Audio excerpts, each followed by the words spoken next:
Welcome to the P.A.S. Report Weekly Roundup Podcast. The P.A.S. Report provides an honest analysis on the critical issues that matter to you without the biased media filters. Here's your host, Professor Nicholas Giordano. What's up, everyone? Welcome to the P.A.S. Report. This is your host, Nick Giordano, and I hope you had a good weekend. It's been obviously extraordinarily crazy. You had the recent indictment of former President Trump by the New York City grand jury, the politically motivated Alvin Bragg. This is a travesty of justice, a clear example of the weaponization of our political process. It's purely political. It's a political move, and it sets a dangerous precedent for future leaders, for people that dissent.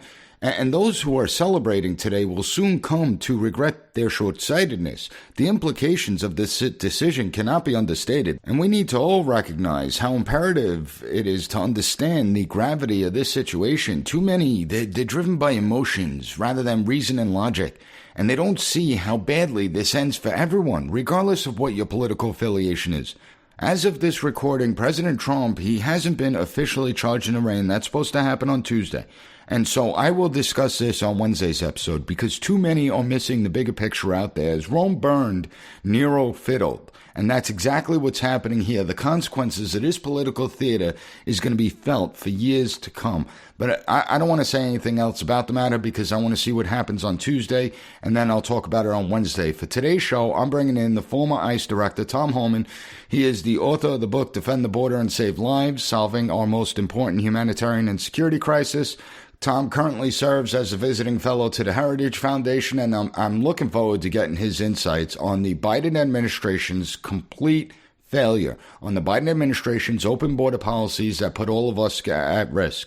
Tom has been at the forefront of this border battle for quite some time, and I want to ask him what it's going to take to get the border back under control. Before I bring the former ICE Director on, be sure to subscribe to the podcast so you never miss an episode. Also, visit the PAS Report website, pasreport.com, and share this episode with your friends and family on social media because we have to get this border situation under control. Now I want to welcome Tom Homan, the former ICE Director, current visiting fellow at the Heritage Foundation, to the PAS Report podcast. Director Homan, great to have you here. How are you today? Hey, thanks for having me. Well, I'm glad you could be here. The border is an absolute disaster. We see this administration doesn't have a border policy, and if they do, it's called open borders. What are you seeing on the border, and what are you hearing from former colleagues that are on the border? Well, look, I think it's a fact that we're in the middle of a historic illegal immigration crisis. First year under Biden, 1.7 million encounters, which is a record, historic record, only to be beat the second year at 2.4 million encounters. And that's not counting, since he's been president, 1.3 million gotaways. So we're closing in on 6 million people crossing our border in 2 years he's been president. Nothing even comes close.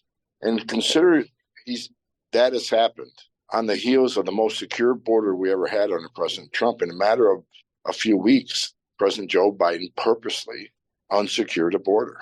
And we're seeing what's happening now. As far as my colleagues are concerned, there was absolutely no morale left. Morale's in the toilet. You can't blame them. They came into office to enforce federal law, and they're not allowed to enforce federal law. They've been turned into tourist agents. They simply process people, take them to a bus station, train station, and send them on their way, actually completing the final phase of the criminal conspiracy of alien smuggling. So morale's in the toilet. Border's out of control. But the most important thing people need to understand is I don't care what their opinion is on illegal immigration. We're beyond that. So when you cause a crisis this big, like I said, nearly 6 million crossing the border, it overwhelms the Border Patrol. So most sectors have pulled 70 to 80% of their agents off patrol to go facilities and process these people, change diapers, make baby formula, whatever is required of them. And when you do that, the border is very vulnerable for other things. For instance, when 80% of agents are off the line, that's when the fentanyl flows in between the ports of entry. That's when the criminals and gang members come in. That's when the cartels sex traffic women and children across the border. And that's when non-suspected terrorists come across the border. You know, that 1.3 million gotaways should concern everybody. And this is recorded known gotaways, not a guess. So why didn't these 1.3 million choose to turn themselves into the Border Patrol, get free transportation to the city of their choice, get work authorization while they fight their case in court? Who would not take advantage of that giveaway program? someone that doesn't want to be fingerprinted and vetted. So this is a scary situation. It's no longer just an immigration crisis anymore. It's a public health crisis, a public safety crisis, and certainly a national security crisis. They've already arrested over 60 people from the terrorist watch list trying to sneak into this country. How many of the 1.3 million are terrorists? So that should scare the hell out of every American. Yeah, it really is insane when you think about it. And there's no rhyme or reason for it except for power and votes, with one day the hopes that they become legalized here in the United States.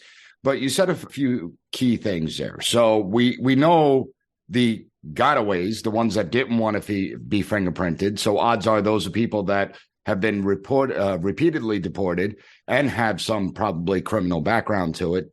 Maybe let's remember, since Joe Biden's been president, out of all the people that Border Patrol's arrested, they've arrested over 80,000 convicted criminals trying to sneak in this country. So again, That's insane. And I do believe under the last administration, I believe it was Secretary Chad Wolf, if I'm not mistaken, but he said even those that do come in for processing, 80% don't show up for their court dates. So now we have the immigration courts that are completely overwhelmed. These people are being bussed out into all different directions, all different states and municipalities. How many do you think are going to show up to their asylum hearings and their immigration hearings? Well, right now, shows about half of them. Here's Chad's a little bit off on his numbers, because what is happening is the data shows, because after you claim asylum at the border and let you in, you got to file a case with the immigration court. About half don't file a case. So about half of the people at the border who claim asylum never follow up with the immigration court. The ones that do, if you look at the data, here's what the data says. This is data that anybody can look up on the immigration court website under DOJ, is that 90%, 9 out of 10, it's actually 88.7. 9 out of 10 people who claim asylum at our border never get relief from U.S. courts because either don't show up, they don't qualify. That's 9 out of 10. Now, Syracuse University, who's no friend of mine and no friend of immigration enforcement, just did a study. They were tracking family units that came across the border the last 2 years. They found 93% lost their case. So understand this. People say these are asylum seekers. You're asylum seekers. They got a right to due process. They got a right to see a judge. Okay. But 9 out of 10 are creating asylum fraud. So what happens to that 9 out of 10 that gets order removed? Here's what people need to understand. The Homeland Security Life Cycle Report, which anybody can look up on the internet, it's a report put together by the Department of Homeland Security, says this. If you're in detention, if you're in an ICE detention bed and you get order removal, you're removed 99% of the time. If you're not in detention and you get order removed, if you're an unaccompanied child, you leave 3% of the time. If you're a family unit, you only leave 6% of the time. If you're a single adult, I think the number was 16% of the time. So the vast majority of people who are being released in this country, 9 out of 10 will lose their case, and very few will leave. And they'll be in the wind. They'll be hiding out in the wind, waiting for the next amnesty to come across, and they'll qualify for amnesty. That's what this Secretary Mayorkas, that's what this administration knows. So when you see them not detaining people, they're shutting down detention facilities, we're going to release them on ATD, we're going to, we'll track them with an ankle bracelet, whatever. No, two things. Number one, that ankle bracelet gets taken off before a final adjudication is. And number two, they know if they don't detain them, that the 9 out of 10 that gets order removed will never leave. So now they open the border wide open. They've made it impossible for people to be deported. And on top of all that, the secretary's on record saying this: being in the country illegally on its own is not enough for ICE to go seek them and arrest them. So now when they open the border up, they made sure these people will never leave. And we spend billions of dollars on this whole process of immigration enforcement, detention, immigration courts. You can't demand due process. You can't demand the right to see a judge and not accept the final determination of the judge. So this administration has no intent of removing people. Matter of fact, Secretary said on oath numerous times, if they don't qualify, they'd be immediately removed. So my question is to this. So tell me how many have been removed that lost their case. That number is pretty much zero, and Congress needs to hold them accountable for that. Yeah, I wish Congress would do their job of actual oversight. And another important point is that President Biden himself stated that even a DWI, driving while intoxicated, isn't a big deal and shouldn't get you removed from the United States. Now, one thing that always drives me nuts and frustrates me to no end is that... Please understand first this. There's no prerequisite in the Immigration Nationality Act, the law, federal law, that you got to commit a crime in addition to being here illegally. No. We should be moving people simply because you're illegally. When I became the ICE director and President Trump, my first hearing, I made this statement. If you're in the country illegally, you better be looking over your shoulder because I'm in charge. People say, oh, this Homan threatening people. He's not even prioritizing. Look, why did I say that? Because the reason you and I don't go 100 miles an hour down the freeway is why? Because we don't want to get a speeding ticket. The reason we don't lie on our taxes is that we want to go to prison. Look, entering the country illegally is a crime. It's a violation of statute. It is a crime. It's not okay. So when you enter this country illegally and go into hiding, you shouldn't be comfortable. You shouldn't feel safe. You should be looking over your shoulder. That is the way it's supposed to be. And you're right. Secretary Mayorkas has set new policy for ICE that many public safety crimes aren't even actionable anymore. Not just DUI that kills over 10,000 Americans a year. Domestic violence, not serious enough. Burglary, not serious enough. Theft, not serious enough. Child neglect, child assault, not serious enough. Aggravated assault, not serious enough. So they have basically taken thousands of public safety threats off the table for ICE to go look for. It's crazy. And does it drive you nuts when they still use the 12 million illegal immigrant number? They've used that for 20 damn years. More than 20 illegal aliens in this country. By the time Joe Biden ends his presidency, in 2 more years, we'll have 30. And I want to ask you about that when we get back from the break, because 30 million is an extraordinary number, and that has a profound effect on the country, especially something like the assimilation process. So we're going to take that up when we get back. So hang tight, everyone. We'll be right back. Listen up, P.A.S. report audience. Experts say that China is hoarding a massive amount of food. They're soon going to have over 2/3 of the globe's corn reserves, over half its rice reserves, and over half its wheat reserves. But when asked about it, China lies. And one expert says that they, of course, will never admit to doing something like that. Well, what does China know that we don't? When it comes to the global food shortages, China is the canary in the coal mine. And you have to understand, China is the world's #1 food importer. They rely on the rest of the world to keep their people fed, so they can't afford to mess up. There'll be riots, civil panic, or even worse, when over 1 billion people can't eat, it's going to create a crisis for them. What does that mean for us? What does that mean for Americans like me and you? Food shortages. That's why it's a smart idea to stock up on a kit of the best-selling 4 Patriot survival food. Create your own stockpile of the best-selling 4 Patriot survival food kits. It's hand-packed in the United States. The kits are compact, stock easily. They have different delicious breakfasts, lunches, and dinners, and I can attest to that because I use 4 Patriots, and their 5-star reviews on the website rave about the flavor and taste. Right now, you can get 10% off your first purchase of 4 Patriot survival food by typing in the code P.A.S. at checkout. Just go to 4patriots.com, use code P.A.S. to get 10% off your first purchase of 4 Patriot survival food. That's 4patriots.com. Use code PAS. Welcome back, everyone. Now, Director, I want to talk about that. Before the break, we talked about 30 million within the next 2 years. That's what the number is going to be up to. And when we look at the assimilation process, the time it takes for someone that comes to the United States from another country, they shed some of their culture, they go into the melting pot, and they assimilate into American culture. How does this impact that process? When we're talking about numbers that high, how does it have an impact? What role does it play? Well, look, the people who stood in line did things the right way. God bless them. And with all these millions coming across the border, again, committing asylum fraud, because they know they don't qualify, it puts people who really need let me just say this. There's people in the world that really do need our protection. They really are escaping fear and persecution from their home government because of their race, religion, political affiliation, that will be killed. And this country is their salvation. They can be saved. And they're all backed up, and they're all in the back seat of this huge immigration fraud going on. So these people who cheat the system and break our laws, and I've said many times, I don't care. I understand why people want to come to the greatest nation on earth. But you can't be a part of the greatest nation on earth and not respect our laws. Your first act should not be violating our laws and enter the country illegally, which is a crime, then committing a felony by lying under oath for asylum, then ignoring a federal judge's order and become a fugitive. They should never get rewarded with any amnesty. But let me say that, it hurts assimilation, but more importantly, they need to know all these millions being released in the country right now. They think they beat the system, even though they lost their case or order removed. They ignore it because they'll sit and hide and wait for the next amnesty program or the next DACA and taking advantage of it. If the right guy gets back in the White House, I'll go back, and I can guarantee you we're going to look for every one of them.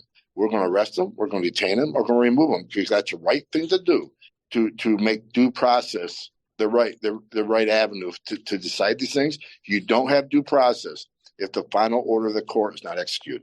Now, just in general, with the flow of over 6 million that have come over since the beginning of the Biden administration, not a specific number, but off the top of your head, what's your best guess estimate on what it costs to take care of those people? Like you said, they're putting diapers, making formula Border Patrol agents, then they bust them in all these places. How much do you think that's costing the U.S. taxpayer?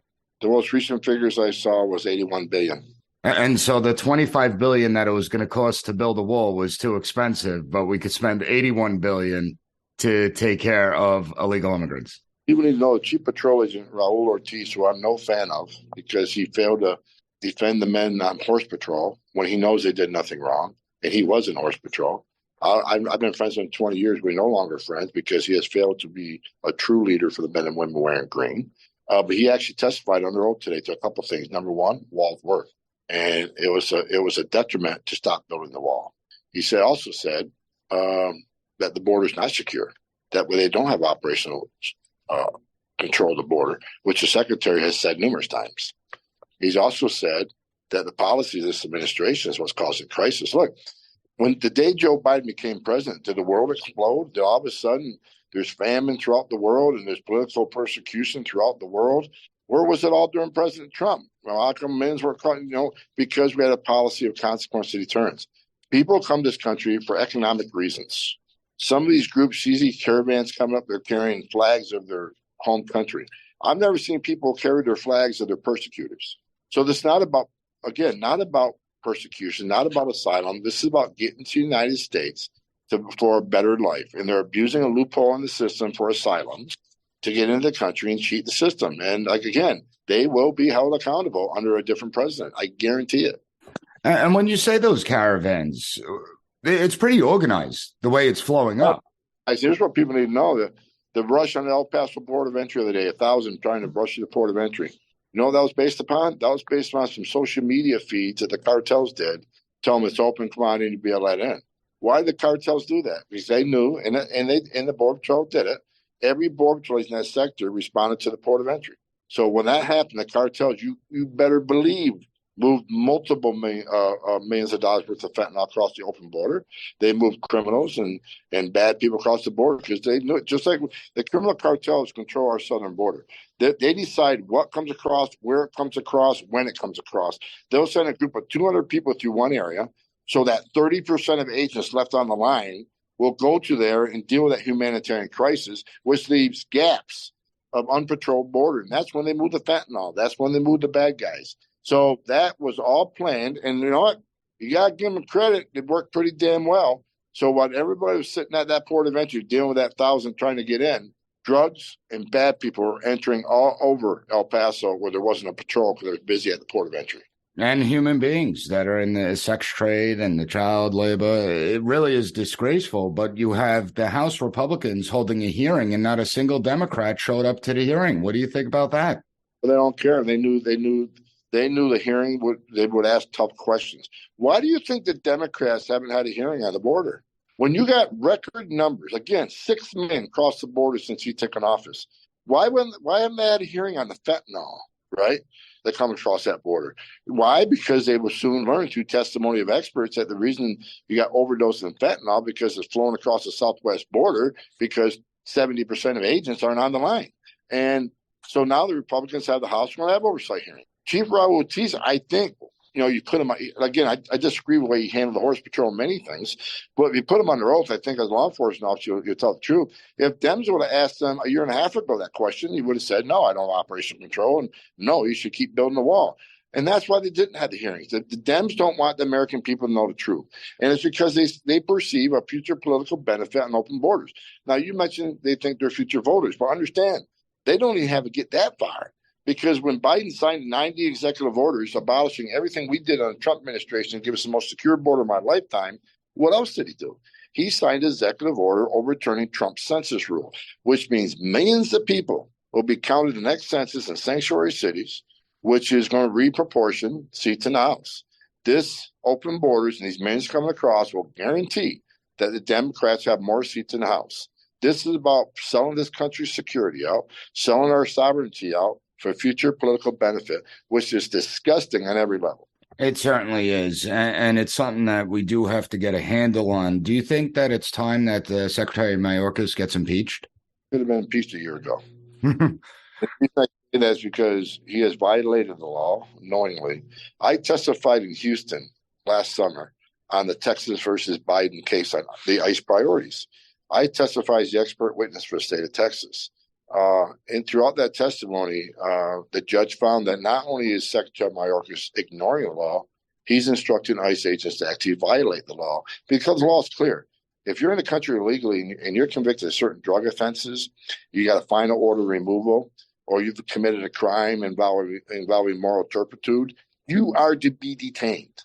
And he told ICE, you're not going to detain him. As a matter of fact, you're not even going to arrest him. So as the secretary, he can't rewrite the law. He's not the legislative branch. So the court found he's ignoring the law and violating it. So he ought to be impeached for that.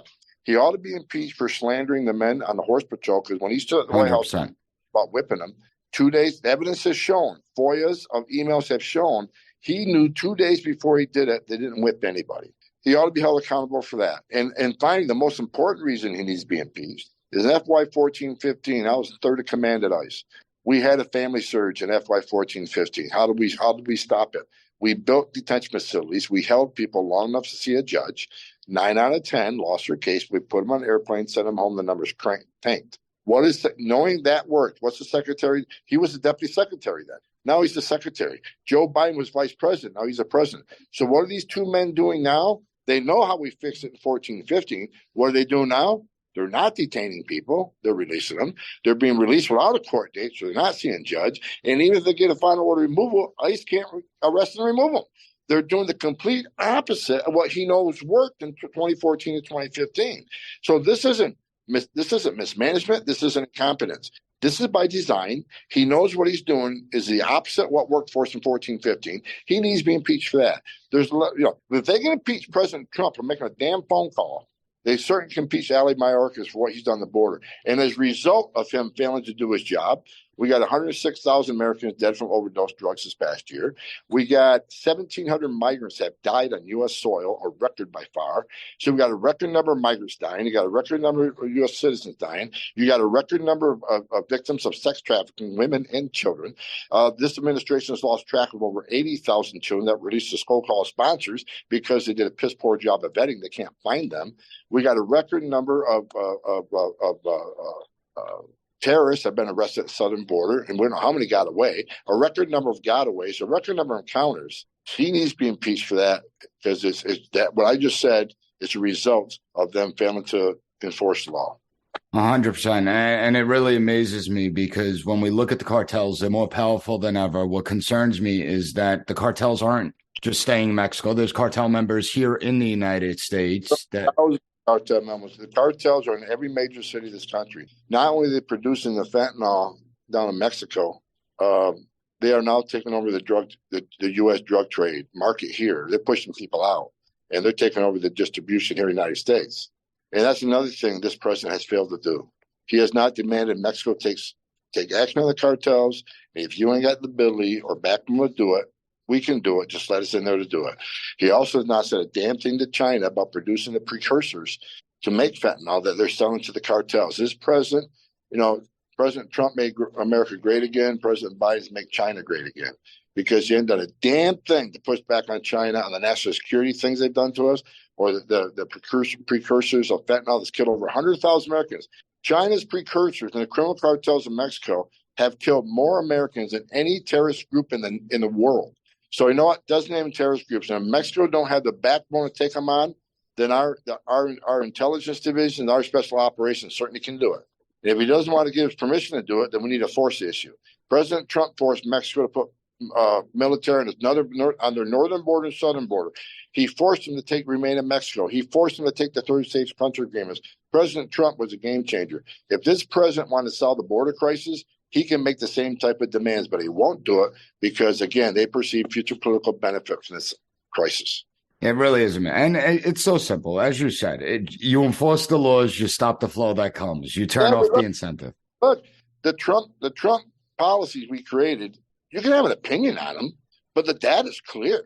It resulted in a 45-year low on illegal immigration down 83%. So when 83% people are less coming, how many money is the cartels not making? Smuggling and trafficking in people. How much are they not making because they can't get fentanyl across the borders easily because Border Patrol is 100% on the line being vigilant? How many Americans aren't dying? How many migrants aren't dying? How many women ain't getting raped by the cartels? President Trump's policies save lives. Biden's policies are killing Americans and migrants at record numbers. It's crazy. And Tom, I really appreciate you taking the time to educate the audience because this is an issue in a lifetime. I mean, this is something that has to be dealt with or else this country's gone. 2 more years, we're going to do it again.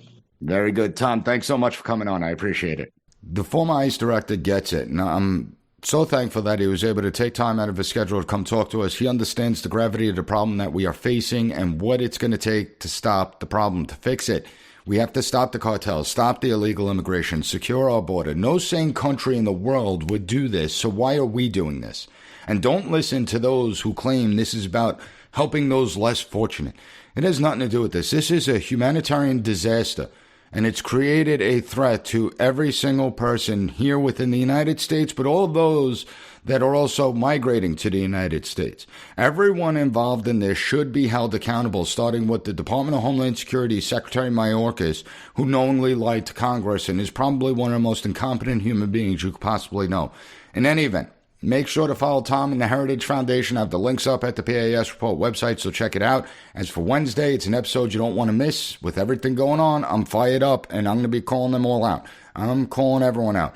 As always, share this episode with your family and friends and on social media. If you find the podcast informative, please give the P.A.S. Report a 5-star rating and write a review on any podcast platform that allows it. I want to thank you for joining me, and I'll be back on Wednesday with another great episode of the P.A.S. Report podcast.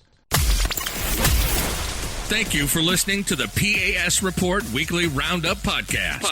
Have a good one. Bye. Be sure to rate, share, and subscribe to the podcast so you'll never miss an episode. Also, visit PASreport.com and follow us on Twitter at PAS Report.